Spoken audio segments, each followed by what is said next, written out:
Hey, welcome to the Two Sons Podcast. Happy Sunday, everybody. Sorry that we're a few days late. I was out of town in Canada and Portland for a solid week celebrating my wife's 30th birthday. That said, I'm very excited to be home. I missed you, buddy. How are you? I missed you too, man. That was like a long week. It really was. Like, you guys being gone kind of stunk. We lost our dinner date partners. I lost my Star Wars guy. I didn't get to do the pod until now. It's like I've been truly just in shambles. Dude, Luke and his wife live literally like 2 minutes down the road from us, so we just naturally end up seeing each other two or three times a week anyway. Once for the pod, like once for dinner, once for a group gathering with our other friends. Like we always are just around. Yeah, so yeah, I totally get that. I will say this. I love the Pacific Northwest. I am a huge fan of their giant pointy mountains. Jason is a mountain man. I am a fan of mountains. Like, anybody who doesn't know, like, Jason legitimately, like, his hobby is like learning about mountains. I love specifically tall monolithic mountains, which has drawn me to the Pacific Northwest because of all their big volcanoes. And I didn't see any of them the entire time I was there because, and I was in Seattle briefly. I was in Portland for 4 days. Spent some time in just north of Vancouver. I will say the drive from Vancouver up to Whistler was stunningly beautiful because there's a bunch of fjords and stuff that have kind of cut into there. But it's just, there's cloud. Every day I worked in Portland and then I'd like walk to the gym. And the gym was like maybe a 12-minute walk away. And it was like literally dreary and cold and wet the entire time. You couldn't see a damn thing on the horizon. Like, it was just, I actually said to one of our waitresses when we went to my wife's birthday dinner on Friday, I'm like, is it always like this? And she's like, it's been like this for 6 months. Oh. And I was like, dude, why? Yes, I know. And then you and I are just used to the desert where it's just like beautiful and sunny. And right now it's super green, which I can hear it with your allergies, or just your allergies are here. Yes, they're here. And they get a little worse every year. Dude, it's because you're weak. Or what? Okay, you threw out your back. Okay, this is actually another really funny story. No. So I pushed too hard. for any newcomers, we will talk about Star Wars soon. Yes, we're talking about Chapter 24, The Return, the season finale of The Mandalorian. But anyways, which I'm glad I rewatched because I did not like the first time. We're gonna get into that. But trash me about my trashed back, Jay. So I've been giving Luke what do you have? Shit for a long time because I had a real estate background before I worked in sports media. Jason grew up as a realtor. He was in the 6th grade and ran a realtor business on the side. A realtor Padawan. And basically in the investment side of things, like I talked a lot to my mentor at the time, this guy named Adam, and he taught me a lot about like some basic kind of like ideologies of real estate investors. And one of the core ones is like, focus your time and effort on what you're good at. Right. Specifically, like whether it's a specific talent that you have or something you can do to make money.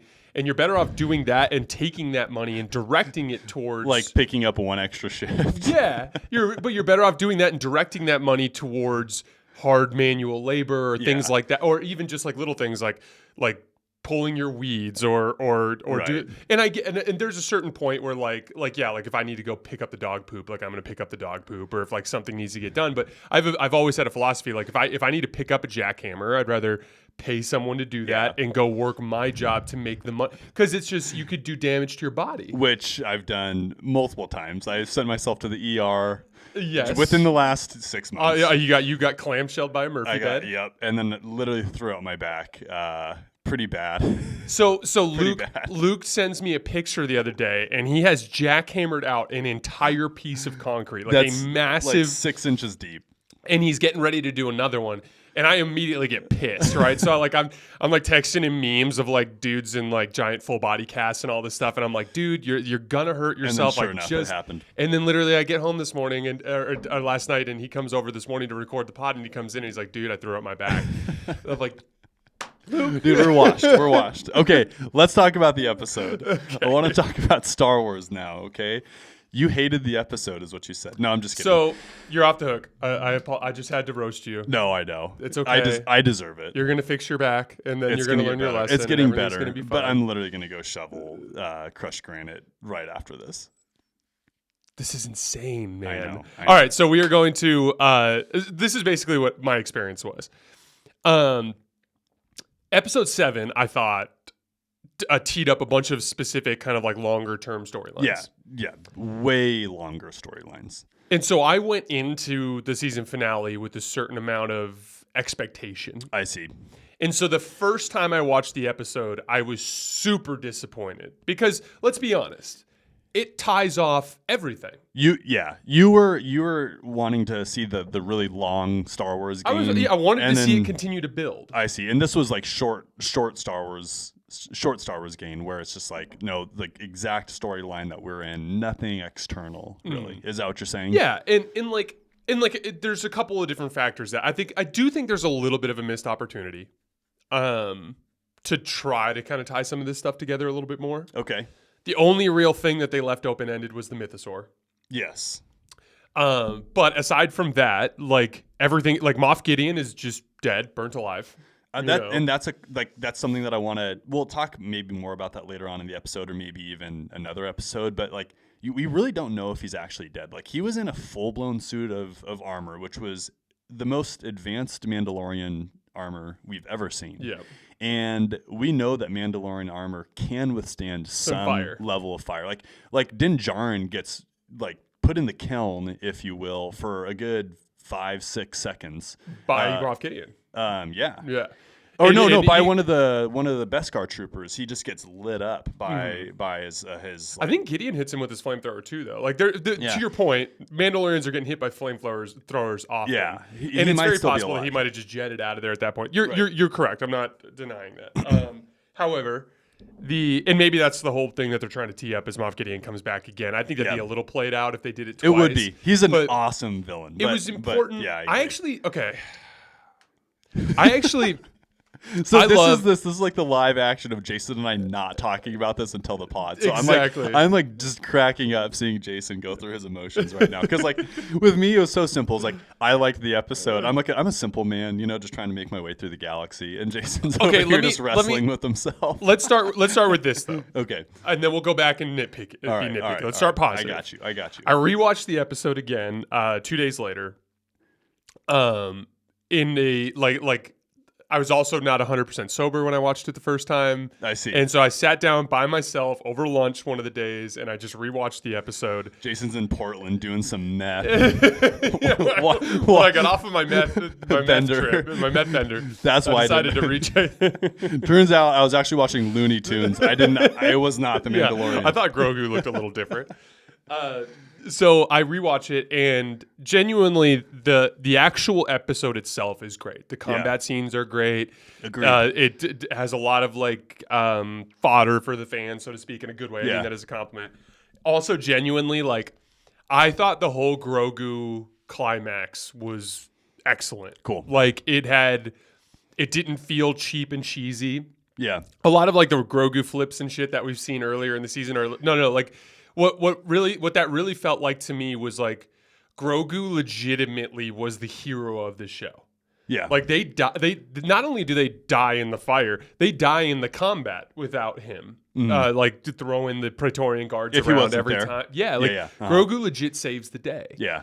And it also there's it's funny, I just rewatched Attack of the Clones with Carly just before this trip. Yeah. And there's a scene where Dooku and Yoda are fighting at the end. And when they're done, like what happens is like they're clashing blades and Yoda basically says like, "You've fought well, my young Padawan, the dark side I sense in you," or something like that. And then Dooku actually, while he's engaged with the lightsaber, just reaches over and cracks this pole, and the pole falls down on Anakin and Obi-Wan. Right. And Yoda drops his lightsaber and just immediately like starts doing this like uses all of his force. But he's like almost like it's almost like a choreographed like kind of like dance that he's doing to raise the pole. Something he's maybe done before. Yeah, and well, and there's just like a real real emotion that flows from it. And we see this in our books too that we read, where it's like there's like, oh, he used the force to push. Oh, he used the force to do that. And then there's like the times when they're like he unleashes the full power of the dark side, or like he dives deep into the force or whatever it is. Like that's kind of what that moment felt like for me for Grogu was like. he was moving a little bit, like his hands were kind of like in these like like he was just like it to me it was like one of those moments where like Grogu is essentially like experiencing one of his peak moments as a Force user. Dude, I'm glad that you brought that up because that was one of the things that I wanted to bring up too. It's like, does it make sense for Grogu all of a sudden to just be able to unleash all of this incredible strength through the Force, but then he's so infantile, throughout the rest of the plot? And I think it does. I do too. I think it totally makes sense because we know that the Force can manifest itself very strongly in people who are feeling great emotions, whether it be happiness, sadness, fear, or whatever. And that's one of the plus sides to Grogu not really being trained in a way, is because when he's fearful of Din getting hurt or Bo-Katan getting hurt or even himself getting hurt, he's able to do incredible things, one of which was the mud horn, right? Like he literally lifted an entire mud horn. And he killed it, right? He allowed Din Djarin to kill I think Din Djarin killed it, but he just held it up. So I was like, does that make sense for Grogu all of a sudden just to be super powerful in this season finale? And I was like, the answer is yes. It totally makes sense. Well, they built up to that too. So like a couple things, like early on when he would use the Force, he'd fall asleep after. True. And we also know that he left Din Djarin to do some amount of months of training with Luke Skywalker, which would have helped a certain amount. Generally speaking, he's using the Force all the time now. Like little things like grabbing pieces of food, lifting frogs out of the water, jumping. He primarily uses his Force to lift frogs. Exactly.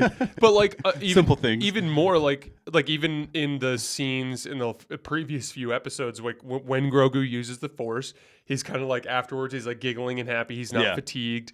But when he's just messing up the Praetorian guards, just playing with them, so cool. He's not tired looking. He's strong looking, and then I do believe though that final moment, and like this is something that you touched on in your point, which I think is a really cool thing that Star Wars has always brought into the forefront, which is like there is this ability that Force users have to dive into that when the stakes are high. When the stakes are super high. And that I think is really, really cool. Yeah, and he definitely does that.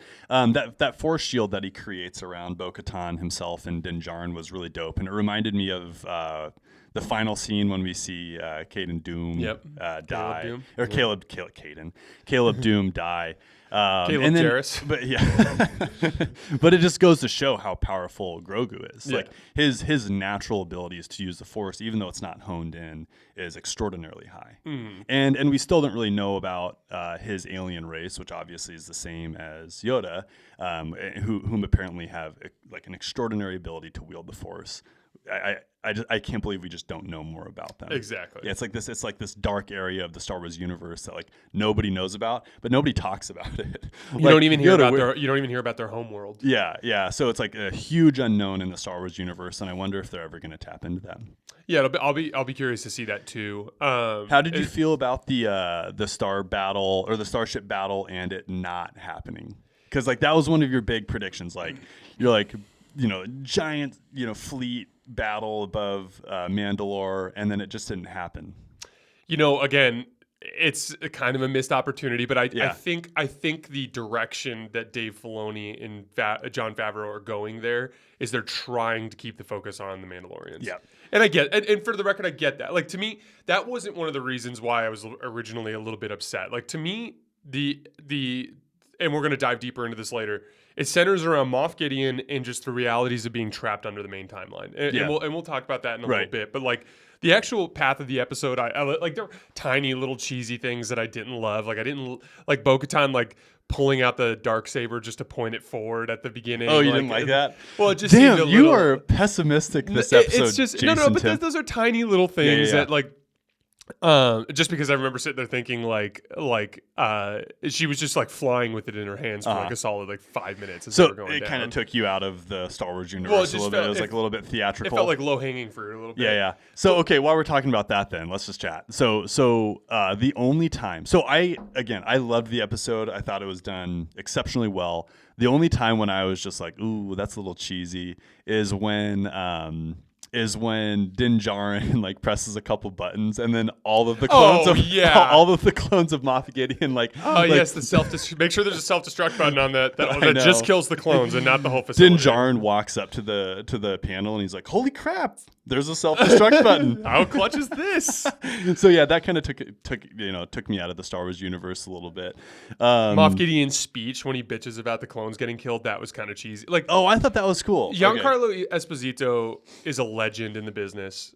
I've seen him be excellent in Breaking Bad. I've seen him be excellent in The Boys. I did not think this was his best performance. Really? And I don't necessarily blame him so much as the storyline and kind of because this got captured in the first one too. But what Moff Gideon is more like sycophant. You know what he reminds me of? Do you remember in the second Darth Bane book? Okay. There is a count on Sereno. Okay. That Darth Zana runs into, who has 10 Umbaran shadow assassins that line like his hall, and he's working with like a bunch of people to like foment rebellion against the Republic. And that's where you meet the Redskin, like Lethan Twi'lek, who's like dating Xana and all that stuff. So what happens is she kills a couple people with the Force, and then the dude comes down and he like I remember kneels. this. So his whole persona is like rich guy.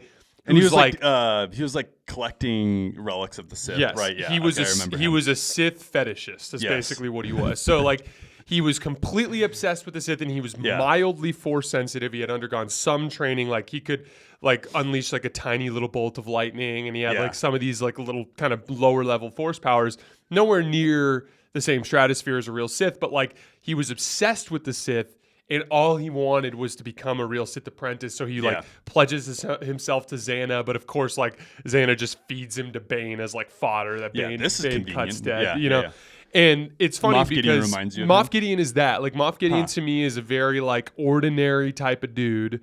Who is just obsessed with Mandalorian culture and obsessed with the Force and has this like outlandish view of what he's supposed to be. And he just that kind of point, like that kind of character. I suppose if we're accepting that, then the cheesiness with Giancarlo Esposito is a little bit more acceptable. But dude, like, that's so surprising. What specifically bothers me about it is I wanted him to be a cooler, more formidable enemy. What? Because if he was, and he ran the Imperial Remnant, then that means Thrawn's not running the Imperial Remnant. I see. And who's going to run that group now? If they bring Thrawn in now, it'd suck. And Moff Gideon not being that guy makes it more likely that Thrawn is. So one of you're wrong. I'm just kidding. No, literally, Jay. One of my favorite parts of your and I's relationship, and we've got like years under our belt. Like you're truly my best friend, right? So one of my favorite things about us is you and I can completely disagree on stuff and still not want a fist fight. But actually, it probably brings us closer. So like, Moff Gideon, I thought was the dopest antagonist that they could have come up with. And really? And yes. So the reason why I like it is because yes, he's an ordinary dude, but he's completely tried to take over the chessboard when it was available. And what's pretty impressive about him is he's actually getting other Moffs and other higher ups in the remnants of the Empire to like follow his lead. And he has done a lot of stuff. Like he was straight up developing a tiny army of clones that were Force sensitive. Like he was like developing like really big picture stuff for himself. So like I thought that was super impressive. But not only that, just from like a fanboy standpoint, his suit was dope. Like his Mandalorian suit was incredible. Like the fact that it was like powered beyond what any other Mandalorian suit was powered. Like you could hear it like be like animatronic as he like moved and stuff. Like that was super, super cool. The fact that he could like literally crush the darksaber. It was in his clearly hand. It was clearly like hydraulically super powered. Yeah, which was like super awesome. And not only that, but like I was legitimately surprised and impressed by his hand-to-hand combat abilities. Like far greater than I ever could have expected him to do. So like overall, like I thought Moff Gideon was very formidable and I think fitting for this level of Star Wars. And that's the thing though, it's this level of Star Wars. Yeah. So like for instance, like the Darth Bane comp I made. What if that guy was the core villain of the book? Oh yeah, and what if you'd Darth? You'd be like, oh, they beat the weak Sith guy, right? You know, right. It's just kind of. I see. Again, it's fine. Like this is where we get into the larger point of existing underneath the current timeline. So remember, you're limited. It is a known fact in canon that Palpatine, in the year after the destruction of the Death Star at Endor, manipulated the remaining Imperial remnants into basically destroying themselves. Yeah. So that he could disappear back into the unknown regions. Yeah. And foment a false sense of security in the galaxy. Uh-huh. So that they would demilitarize. So that when he came back with the First Order, he could come back and rule everything. That's like literally Palpatine's plan. And that is, we are now 5+ years post Battle of Endor. The First Order comes back in 30 years.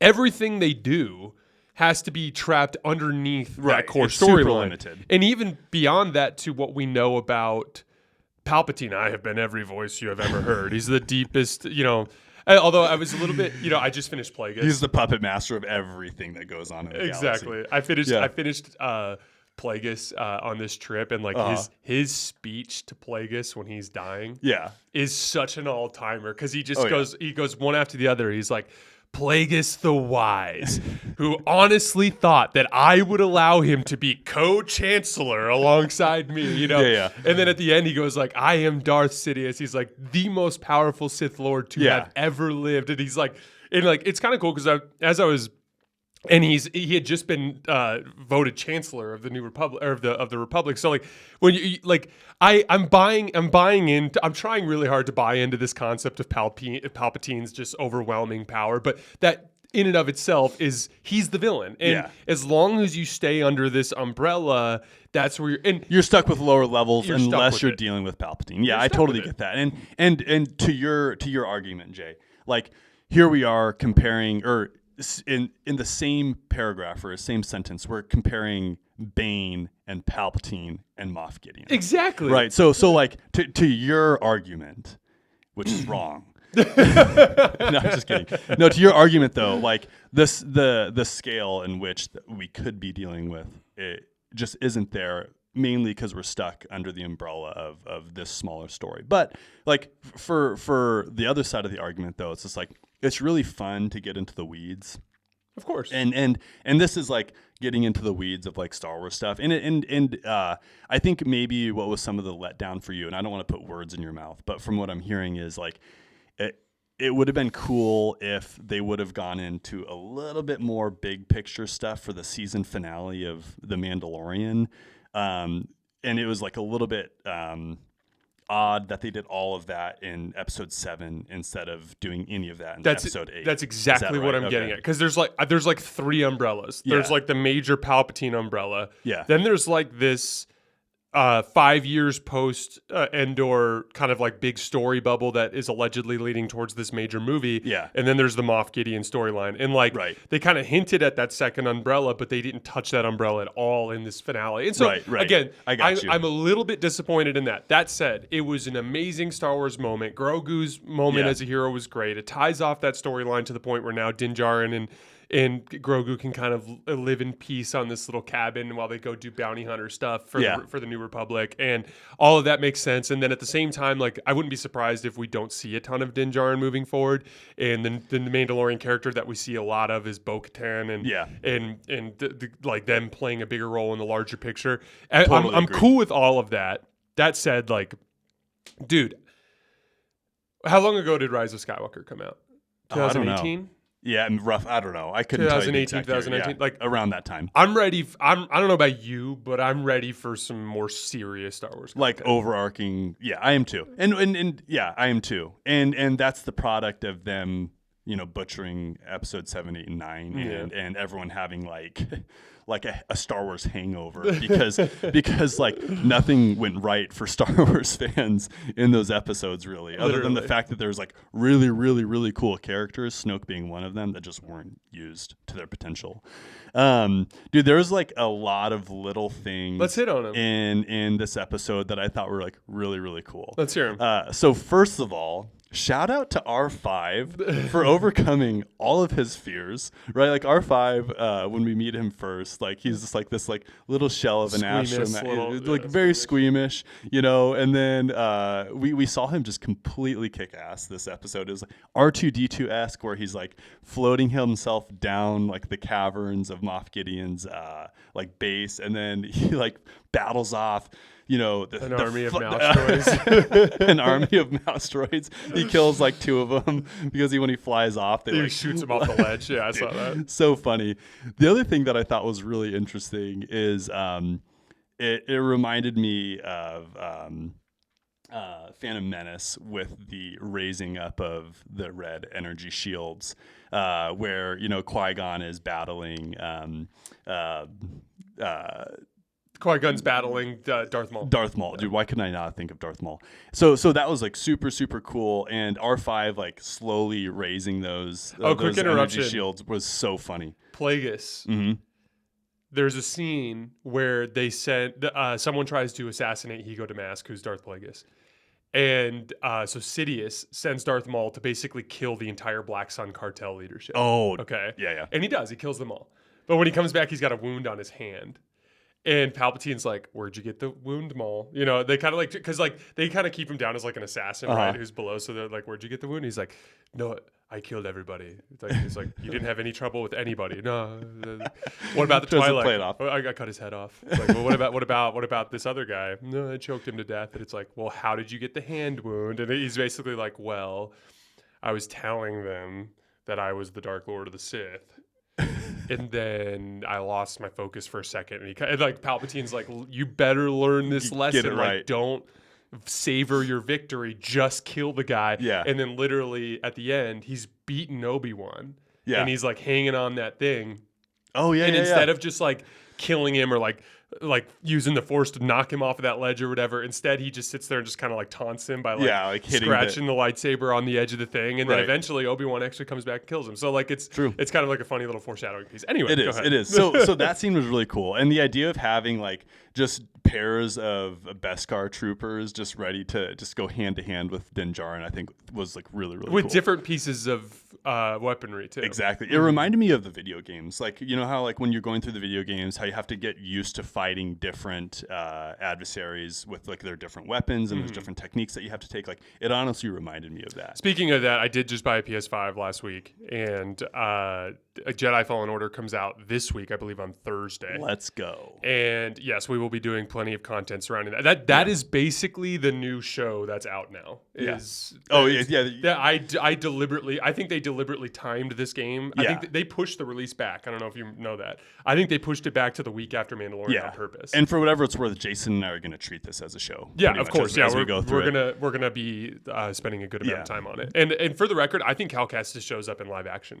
Oh, that'd be awesome. I think with how much development they're putting into his character, I think I would not be surprised. Well, and the actor looks just like the guy in the game. Like the actor is like the video game character is a motion capture effectively of a real person. Of the real person, yeah. I think it's the same. I think the same goes for all the other actors too. Like oh, really? What's her name? The Sith or the Night Sister, Marin. She's really cool. There's some scenes in the trailers where Marin's like fighting too.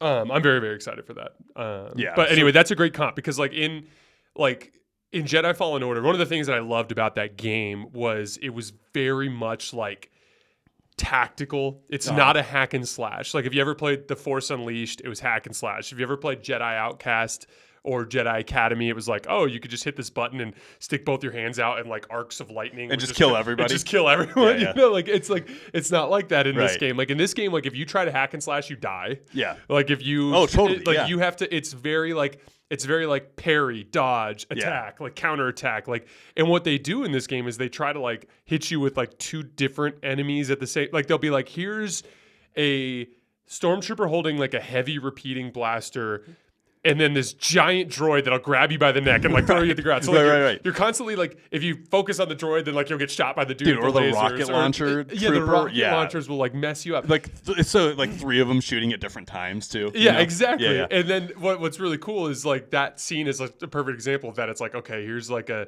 dude with a vibroblade and a dude with a blaster, and here's the dude with like 2 stun batons, and like it's very like they're a smorgasbord. Yeah, and because of their armor, it's kind of like that too, where it's like you're not just hacking them down. Like it's much more methodical combat. That was a cool scene. I do remember sitting there thinking like, okay, the one thing that allows me to feel okay with the fact that he killed all the clones so easily is that, or the Beskar troopers, you mean? The clones. When he exploded. Is the fact that when he pretty much exploded all their heads. Yes, exactly. That part. Before they could take their first breath. In theory, that's a pretty hefty layer of security. Yes. Oh, true. True. But that said, it's like, a dangerous it's also so funny security. in Star Wars where it's like God forbid someone has the ability to scomp. Like they can just like hack everything. You can hack the damn Death Star. Oh, do you have an astromech droid? Everything is yours. Like why doesn't anybody just travel into like Mutilants to go to the International Banking Clan with an R2 droid and just steal all the money R2? And leave? Dude, that's so funny. No, you're totally right. No, one thing I was kind of like chuckling to myself this morning when I was rewatching the episode. It's like, that is a pretty hefty chasm that you can fall down if you take a wrong step. And I was just like, can you imagine if Moff Gideon just accidentally fell down the hole? Oh, dude. And just died, and the Beskar troopers just standing there watching him fall, and all of them just look at each other like his mechanized suit accidentally just takes a big sideways step and just goes. And then they pull out one of the clones like a little too early, and he's like a little half-baked. Ooh, that's another like recurring. He starts just trying to use the force, and nothing happens. Oh, dude, where our brains will go. Well, the other thing too is like that's such a recurring Star Wars theme too, where it's like every facility is just somehow built over a massive chasm. I know. And even every ship, it's like, oh yeah, that's the reactor shaft. Yeah, I know. It's at least 300 meters deep. At least we don't know. We literally don't know how deep this is. We literally don't know.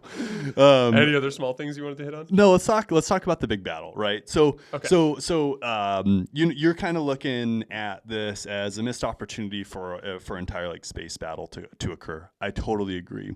When they didn't do that though, I was actually really happy because what we got instead was incredible. So number one, I thought it was really cool that they played up the fact that the atmosphere is so dense on Mandalore and so jacked up compared to regular atmospheres that they deal with, that the Gauntlet class starfighters were able to go through the clouds and the TIE fighters were able to go up out of them, and they literally didn't even know that they existed. And that was really, really cool because then it made the whole entire scene work.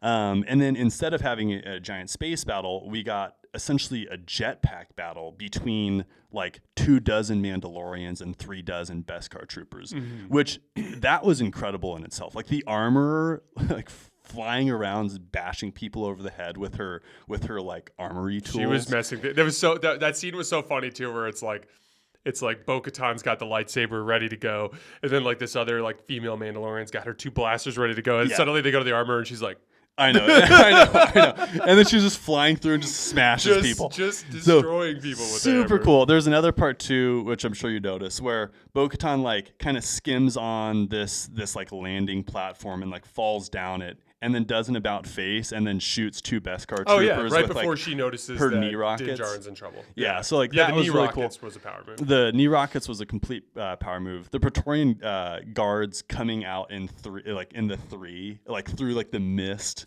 Like that was like really, really cool. Like there was just so many small parts that like I just thought like, yeah, they did their homework. Also, I thought it was dope that they didn't have Axe Woves die needlessly. Like so many times in movies or TV shows, like people will just sacrifice themselves unnecessarily, and it would have been really easy to just have that character just drive himself down with the light cruiser. And they really made you think he was going to. They really did. And then he's like, oh, wait, I'm a Mandalorian, and I have a jetpack, and let me just scoot on out of this thing. Like, it was really cool, which big picture-wise, I wonder if if Bo-Katan having the Darksaber being broken, I wonder if Axe Woves is going to try and take control again. Like, that's something that could happen down the road. I would imagine we'll get a Bo-Katan show or some type of, or what'll end up happening is those Mandalorians will get involved in some way, shape, or form in Ahsoka. Yeah, like who or knows? maybe season 4 of Mandalorian. Maybe it's more about Bo-Katan and her legacy. Whatever. What if the Mandalorian is actually about Bo-Katan? Dude, you're probably right. Din Djarin's like, yeah, it can be about her. We didn't meet them until season 2, right? I believe Bo-Katan. Yeah, Bo-Katan. However you say it. I think it was season By the 2. way, in Star Wars, they say just like Han versus Han. It's Bo-Katan. Bo-Katan and Bo-Katan. I've heard it both ways. Yeah, exactly. Yeah, it's so definitely a pronunciation thing. Say it how you want. But yeah, so I thought that was really cool. And then the underground gardens. That's really important. Just something that we need to touch base on, just because it shows that life can be sustainable on Mandalore. So well, and they say they basically farmed it, which is cool, and on the Super surface cool. as opposed to underneath the dome cities. Yep. Overall, yeah. Like again, I want to be clear. Like it was just a matter of expectation. There was a lot of build up to this episode, and it almost like reminds me of like that feeling where you're in a basketball stadium and the team you're rooting for is on a run. Yeah. And then like you get this wide open three and everyone's like, and then he misses it and you're like, oh. Like it was a little bit of that for me because I was like just built up for this like legendary like reveal / some sort of like, and then it ended up being like, oh no, they just beat Moff Gideon and take back Mandalore, which is cool. And in and of itself, like it's a great piece of Star Wars content. And we always do this where like we'll go back and have a conversation in the future about how this kind of fits into the larger Star Wars universe. And to your point about getting in the weeds, like this is a really, really interesting story about Din Djarin and Grogu. Yeah. It's a really, really interesting story about Bo-Katan's redemption, you know, while at the same time not trifling too much with larger, bigger picture storylines. I am now completely terrified that Thrawn's going to come back and run this Imperial Remnant, which I think would just be a catastrophic mistake. Not my Thrawn, right? I can't even come up with one explanation that makes any sense. Yeah, we'll see. They might not touch it. Who knows? Like who knows? We can't get too far ahead. I still have faith that they're gonna portray Thrawn properly. One final question that I have for you, unless you have others. How do you feel about the name change and the Din comparison between Rey Skywalker and if that works versus Din Grogu and if that works? Do you have thoughts on that? Because I do have thoughts. And not to put you on the spot, that's kind of an odd question. Because Rey basically takes on the Skywalker name. Yeah. Like, does it work for you? Do you think it's cheesy or do you think like, okay, that's cool? Din Grogu was dope. Yep. Rey Skywalker was awful. I 100% End of agree. take. End of take. You need not say more.